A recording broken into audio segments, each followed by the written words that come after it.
میں اور میرا رب روز ایک چیز کو نظر انداز کر دیتے ہیں، میں اس کی عطاؤں کو اور وہ میری خطاؤں کو۔ ہمارے ایمان کے سچے ہونے کا امتحان ہی تب ہوتا ہے جب ہم وہ کریں جو اللہ کہتا ہے اور وہ نہ کریں جو ہمارا دل چاہتا ہے، مطلب ہم اللہ کو فالو کریں، اپنے نفس کو نہیں۔ تمہارا سچا دوست وہ ہے جو تمہیں اللہ کے قریب کرے، وہ نہیں جو تمہیں گناہوں کی طرف لے جائے۔ تم استغفار کا ورد کیا کرو، اللہ تمہاری ہر کمزوری کو طاقت میں بدل دے گا۔ جس دن مزار والی بھیڑ مسجد میں آ جائے گی، انشاءاللہ اسی دن سے مسلمانوں کے اچھے دن آ جائیں گے۔ جس کی نماز اچھی اس کی زندگی اچھی، جس کی زندگی اچھی اس کی موت اچھی، جس کی موت اچھی اس کی قبر اچھی، جس کی قبر اچھی اس کی آخرت اچھی، اور جس کی آخرت اچھی اس کی جنت پکی۔ تہجد پڑھنے والوں کے چہرے دوسروں سے زیادہ خوبصورت ہوتے ہیں کیونکہ وہ اللہ کے لیے تنہائی اختیار کرتے ہیں اور اللہ انہیں نور کا لباس پہناتا ہے۔ عیب اپنے دیکھو اور اسے دور کرنے کی فکر کرو، اچھائیاں دوسروں کی دیکھو اور اسے اپنے اندر پیدا کرنے کی فکر کرو۔ آپ صلی اللہ علیہ وسلم نے فرمایا، میرا امتی ہر گناہ کر سکتا ہے، دو نہیں کر سکتا، پہلا جھوٹ نہیں بول سکتا، دوسرا دھوکہ نہیں دے سکتا۔ ساری دنیا میں بسنے والوں، چاہے اللہ کو مانتے ہوں یا نہ مانتے ہوں، سنو، اللہ کو یاد کرو گے تو دلوں کو ٹھنڈک ملے گی، ورنہ دل سلگتے اور ویران ہی رہیں گے۔ اللہ ملا تو سب کچھ ملا، اللہ نہ ملا تو کچھ نہ ملا۔ اپنے دوست کو اچھائی کی طرف نصیحت کرتے رہو، اسے چاہے اچھا لگے یا برا۔ کسی کی غلطی کو دل میں رکھنے کی بجائے معاف کیا کرو، کیونکہ تم بھی تو اللہ سے یہی امید رکھتے ہو۔ تمہیں کسی کے لیے بدلنے کی کوئی ضرورت نہیں، اگر بدلنا ہے تو اللہ کے لیے خود کو بدلو، پھر دیکھنا اللہ کے لیے بدل جانے سے اللہ تمہاری تقدیر بھی بدل دے گا۔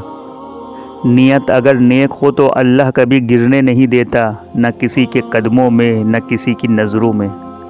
قرآن میں اللہ تعالیٰ فرماتا ہے، تم نیک کاموں میں ایک دوسرے سے آگے بڑھنے کی کوشش کرو۔ حضرت علی رضی اللہ تعالیٰ عنہ فرماتے ہیں، جب آپ کا دل درد سے بھر جائے اور آنکھوں میں آنسو آ جائے تو اس رب سے باتیں کر لیا کرو، وہ سب جانتا ہے لیکن آپ سے سننا چاہتا ہے۔ تسلیاں دینا چھوڑ دیجئے، ساتھ دینا شروع کیجئے، کیونکہ تسلیاں دینے سے کچھ نہیں ہوتا، ساتھ دیا جائے تبھی انسان خوش ہوتا ہے۔ کسی کی تکلیف میں ساتھ دو، نہ کہ اس کا مذاق بناؤ، کیونکہ وقت کا کوئی بھروسہ نہیں کب کس کا سگا ہو جائے۔ وقت کی بات ہوتی ہے، پر وقت تو اس کا ہوتا ہے جس کے ساتھ خدا ہوتا ہے، اور خدا بھی اسی کے ساتھ ہوتا ہے جو بندہ 5 وقت کا نمازی ہوتا ہے۔ منزل محنت سے نہ ملے تو دعا کا راستہ اختیار کرو، کیونکہ دعا وہ ذریعہ ہے جو ناممکن کو بھی ممکن بنا دیتی ہے۔ اور کیا پتہ اللہ تعالیٰ کو تمہارا صبر اتنا پسند آ جائے کہ وہ تمہاری مانگی ہوئی ہر دعا پر کن فرما دے۔ اللہ تعالیٰ فرماتا ہے، جو میرے ذکر میں مشروف رہنے کی وجہ سے مجھ سے مانگ نہ سکے، میں اسے مانگنے والوں سے زیادہ عطا کروں گا۔ مجھے ضرورت نہیں اس انسان کی جو مطلب کے لیے ساتھ ہو، میں خوش ہوں اپنے اللہ کے ساتھ جو بنا مطلب کے میرے ساتھ ہے۔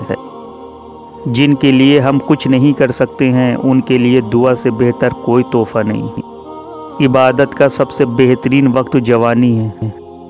اس دنیا میں اگر آپ کا رشتہ اللہ سے مضبوط ہے تو کوئی بھی چیز آپ کا کچھ نہیں بگاڑ سکتی۔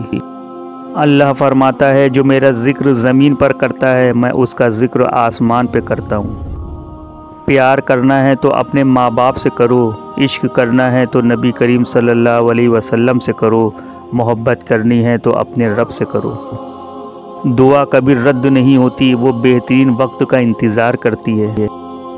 کبھی کبھی آپ کی لاکھ کوششوں کے باوجود اللہ آپ کے حالات اس لیے نہیں بدلتا کیونکہ وہ آپ کا دل بدلنا چاہتا ہے۔ رب کہتا ہے، کسی کو تکلیف دے کر مجھ سے اپنی خوشی کی امید مت کرنا، لیکن اگر کسی کو ایک پل کی خوشی دیتے ہو تو اپنی خوشی کی فکر مت کرنا۔ بچپن میں ایک آیت گرتی تھی تو 50 بار چوم کر سینے سے لگاتے تھے، اب قرآن پاک پہ دھول کی طے ہے اور پرواہ ہی نہیں۔ سیدھے راستے پہ چلنا چاہتے ہو تو دل میں ثواب کا شوق اور عذاب کا خوف پیدا کرو۔ لوگوں سے یاد نہ کرنے کا شکوہ مت کرو، کیونکہ جو انسان اپنے رب کو بھول سکتا ہے وہ سب کو بھی بھول سکتا ہے۔ بدلہ لینے سے بہتر انتقام خاموشی ہے، کیونکہ اللہ بہترین بدلہ لینے والا ہے۔ 3 چیزوں پر کبھی شرم محسوس نہ کرنا: پرانے کپڑوں میں، غریب دوستوں میں اور بوڑھے ماں باپ پر۔ محبت کے بدلے نفرت دیتے ہیں لوگ، چل اپنے رب کے پاس چلتے ہیں، وہاں ایک آنسو کے بدلے خود رب ملتا ہے۔ تم اللہ کے گھر کو اپنی عبادت سے آباد رکھو، اللہ اپنی رحمت سے تمہارے گھروں کو آباد رکھے گا۔